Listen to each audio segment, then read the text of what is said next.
General basis of education. External marks देखें तो paper जो है वो 40 मार्क्स का है और इंटरनल असेसमेंट जो है वो 10 मार्क्स की लगेगी। ठीक है, तो टोटल आपके कितने हो गए? 50 मार्क्स इस सब्जेक्ट के।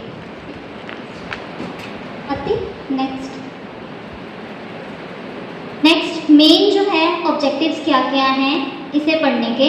सबसे पहले कि एजुकेशन क्या है आपको ये पता चले, फिर उसके बाद है डिफरेंट आइडियोलॉजीज, मीन्स कि आइडियलिज्म क्या है, प्रैग्मेटिज्म क्या है और नेचुरलिज्म क्या है, इसके बारे में पता चले।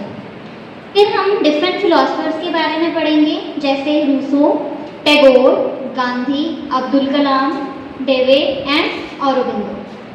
नेक्स्ट है कि टीचर का रोल क्या होता है नॉलेज कंस्ट्रक्शन में। एंड द लास्ट ऑब्जेक्टिव क्या है कि वैल्यू एजुकेशन क्या है। ठीक, तो अब हम देखेंगे फर्स्ट यूनिट। आपका जो भी एग्जाम होंगे वो 4 यूनिट्स में होंगे और जो भी 4 यूनिट्स हैं उनमें 3 जो हैं पार्ट्स होंगे। तो सबसे पहला जो है कंसेप्चुअल फ्रेमवर्क ऑफ एजुकेशन में ए पार्ट में है एजुकेशन, मीन्स कि इंडियन और वेस्टर्न कंसेप्ट देखना है एजुकेशन क्या है। सेकेंड टाइप्स ऑफ एजुकेशन, मतलब कि फॉर्मल, इनफॉर्मल और नॉन फॉर्मल एजुकेशन के बारे में आप यहाँ पे पढ़ोगे। And the last one is role and functions of education in individual and national life. एक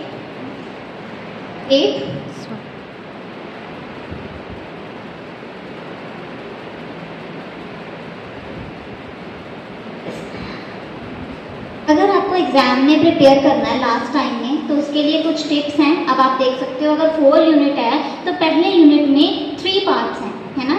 तो एक लॉन्ग क्वेश्चन आता होता है और 4 इसमें शॉर्ट क्वेश्चन आते हैं यूनिट वाइज। जो भी लॉन्ग क्वेश्चन आएगा इसमें से 2 अगर आपने मान लो प्रिपेयर कर लिए, 2 पार्ट्स आपने प्रिपेयर कर लिए और थर्ड वाला पार्ट शॉर्ट के लिए प्रिपेयर कर लिया ना, तो आपके अच्छे मार्क्स आएंगे।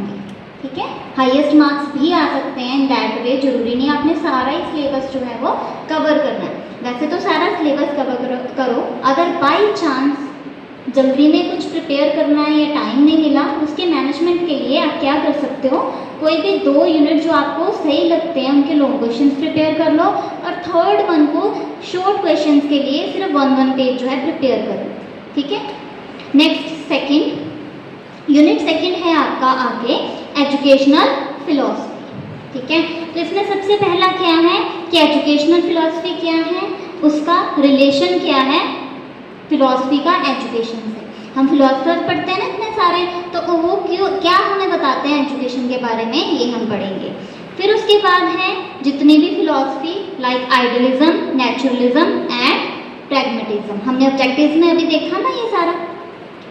नेक्स्ट है डिफरेंट जो भी जैसे डेवे हो गया, रूसो, टैगोर, गांधी, ये सारे फिलोसफर्स हैं जिनके बारे में हम पढ़ेंगे। थर्ड यूनिट जो है हमारा, थर्ड यूनिट में हम पढ़ेंगे आगे एसेट्स ऑफ नॉलेज। सबसे पहले कि नॉलेज क्या है, क्या क्या इसके सोर्सेज हैं। नेक्स्ट है लोकल एंड यूनिवर्सल नॉलेज क्या है, इनका रिलेशनशिप क्या है स्कूल में और आउट ऑफ द स्कूल भी। ठीक है, तो ये सारा हम पढ़ेंगे। और थर्ड पार्ट है role of teacher in construction of knowledge. ठीक है, कि टीचर का क्या रोल है। बहुत इजी जो है टॉपिक्स हैं और आप इजीली कर पाते हो। नेक्स्ट है यूनिट 4, और ये जो यूनिट 4 है ये है वैल्यू बेस्ड। ठीक है, कि वैल्यूज़ क्या हैं, एजुकेशनल वैल्यूज़ क्या हैं। जैसे हम बात करते हैं कि टीचर जो है वो ऑनेस्ट होना चाहिए, सिंपैथेटिक होना चाहिए, पंक्चुअल होना चाहिए, काइंड होना चाहिए, बात करते हैं ना। वैसे ही एजुकेशन में क्या क्या वैल्यूज़ हैं इस यूनिट में हम वो पढ़ेंगे। सबसे पहले वैल्यूज़ क्या हैं, वैल्यूज़ की टाइप्स क्या हैं। सेकेंड क्या है कि वैल्यू की कौन कौन से सोर्सेज हैं। And last one is value education, कि कैसे हम बच्चों में वैल्यूज़ इंकलकेट कर सकते हैं with the help of education. ये आपके 4 यूनिट्स थे। अब हम आगे देखेंगे सेशनल वर्क। ये आपके लिए बहुत इंपॉर्टेंट है। You can choose that sessional work. आप देख सकते हो कि 3 दिए हुए हैं, इनमें से आपने सिर्फ 2 करने हैं।